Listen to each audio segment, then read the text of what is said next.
Hi മക്കളെ, മലയാളത്തിൽ നമ്മൾ വ്യഞ്ജനാക്ഷരങ്ങളാ പഠിച്ചുകൊണ്ടിരിക്കുന്നത് അല്ലേ? ങ വരെ പഠിച്ചു. ഇനി എന്താണ്? ച, ഛ, ജ, ജ, ഞ. അപ്പൊ ച എങ്ങനെ എഴുതുന്നതെന്ന് നമുക്ക് നോക്കാം. വേഗം എല്ലാവരും സ്ലേറ്റും പെൻസിലും ഒക്കെ എടുത്ത് റെഡി ആയിട്ടിരുന്നു. നിങ്ങൾ ങ വരെ പഠിച്ചല്ലോ അല്ലേ? പഠിച്ചത് കമന്റ് ചെയ്യണേ. അപ്പൊ നമുക്ക് ച എങ്ങനെ എഴുതുന്നതെന്ന് നോക്കാം. ച എങ്ങനെയാ എഴുതുന്നേ? കണ്ടോ? ഇതാണ് ച. ഇതെന്താണ് മക്കളെ? ച. ഒന്നുമില്ല എഴുതാനായിട്ട്. ഇങ്ങനെ നമ്മളൊരു കുരിപ്പിട്ടു, എന്നിട്ട് ഈ വരയെ കൂടി ഇങ്ങോട്ട് കൊണ്ടുവന്നു, അതേ വരയെ കൂടി ഇങ്ങോട്ട് കൊണ്ടുവന്നു, മോളോട്ട് കയറ്റി. ച. നോക്കിക്കേ, നമ്മൾ എഴുതുമ്പം കൈ എടുക്കാതെ നമ്മൾ എഴുതണം. ഞാൻ നിങ്ങളെ കാണിക്കാൻ വേണ്ടിയിട്ടാണ് കൈ എടുത്തെഴുതുന്നത് കേട്ടോ. ഇതാണ് ച. ഇതെന്താണ്? ച.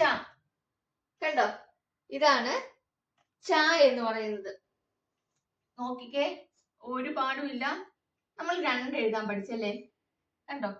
ആ രണ്ടിന്റെ രണ്ട് എഴുതുന്ന പോലെ തന്നെയാണ് നമ്മൾ രണ്ട് ഇങ്ങനെ എഴുതുന്നെങ്കിൽ ഈ വര നമ്മൾ ഇത്തിരി ഇങ്ങോട്ട് നീക്കി മുകളോട്ട് പോയി. ഇത്രേ ഉള്ളൂ. ഈസി അല്ലേ? ആദ്യം എല്ലാവരും ഒന്ന് രണ്ട് എഴുതണം, എന്നിട്ട് ഈ വരേനെ ഇച്ചിരി മുകളോട്ട് കൊണ്ടുപോയാൽ മതി. പക്ഷെ നമ്മൾ എഴുതുമ്പോൾ അതിനൊരു ഭംഗി കാണാത്തത് കൊണ്ടാണ് നമ്മൾ എന്ത് ചെയ്യുക, ഈ രണ്ടിന്റെ ഈ ഒരു കുരുപ്പ് മാത്രം ഇട്ടിട്ട് ഈ വര ഇങ്ങോട്ട് കൊണ്ടുവന്നിട്ട് അതേ വരയെ കൂടെ നമ്മൾ ഇങ്ങോട്ട് വരച്ചിട്ട് മുകളോട്ട് ഒരു ചെറിയ വര. ഇതാണ് ച. ഇതെന്താണ് മക്കളെ? ച. ഒന്നുകൂടെ കാണിക്കാവേ. കണ്ടോ? ച. ഇതെന്താണ്? ച. നോക്കിക്കേ, ച. ഇത്രയും വേണമെന്നൊന്നുമില്ല കേട്ടോ വര. കറക്റ്റ് ഇതാ, ഇത്രയും മതി. ഇതാണ് കറക്റ്റ് ച. ഞാൻ നിങ്ങളെ കാണിക്കാൻ വേണ്ടിയിട്ടാണ് ഇങ്ങനെ ഓരോ ടിപ്സ് ആയിട്ട് കാണിക്കുന്നത് കേട്ടോ. അപ്പൊ മക്കൾക്ക് വേഗം മനസ്സിലാവുമല്ലോ. ഇതാണ് ച. എങ്ങനെയാ? ഒന്നും കൂടെ നമ്മൾ രണ്ട് എഴുതുന്ന പോലെ ഒരു കുനിപ്പൊക്കെ ഇട്ട് ഇങ്ങനെ കൊണ്ടുവന്നു, എന്നിട്ട് അതിൽ കൂടെ തന്നെ ദാ ഇവിടം വരെ ഒരു വര ഇങ്ങോട്ട് കൊണ്ടുവന്നു, പിന്നെ ആ വരയെ കൂടെ തന്നെ നമ്മൾ ഇങ്ങോട്ട് കൊണ്ടുവന്നിട്ട് നമ്മൾ മുകളോട്ട് കയറ്റി. ഇതാണ് ച.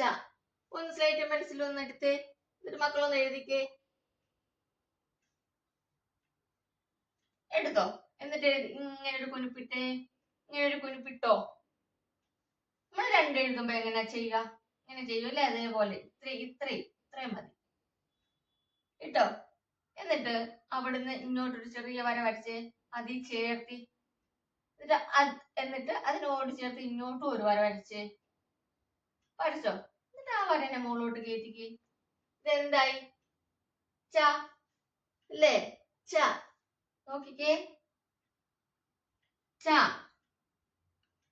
ച, ച. ഒന്നും കൂടെ കാണിക്കാവേ. നമ്മൾ ഇങ്ങനെ ഒരു കുനിപ്പ് കൊണ്ടുവന്നു, ഇങ്ങോട്ട് കൊണ്ടുവന്നു, അതേ വരയെ കൂടി ഇങ്ങോട്ട് കൊണ്ടുവന്നു, മുകളോട്ട് കയറ്റി. ഇതാണ് ച. കണ്ടോ? ച, ച. മക്കളൊന്ന് എഴുതിക്കേ, നോക്കട്ടെ. വേഗം എഴുതിക്കേ.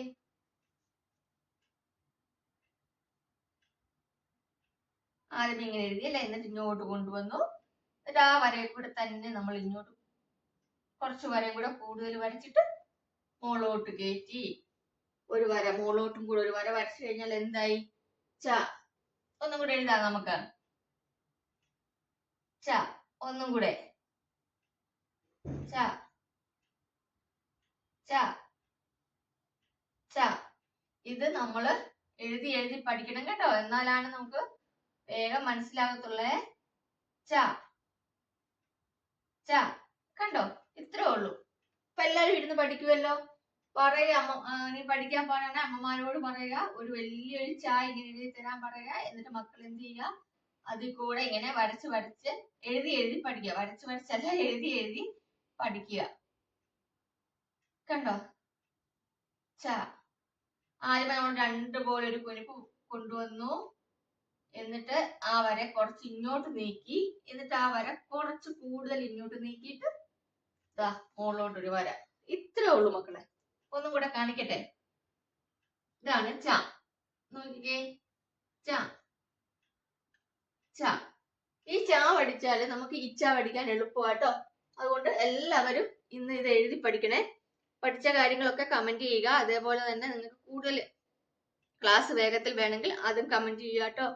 അടുത്ത ക്ലാസ്സിൽ കാണാം. എല്ലാവരും എഴുതി പഠിക്കണം. ബൈ.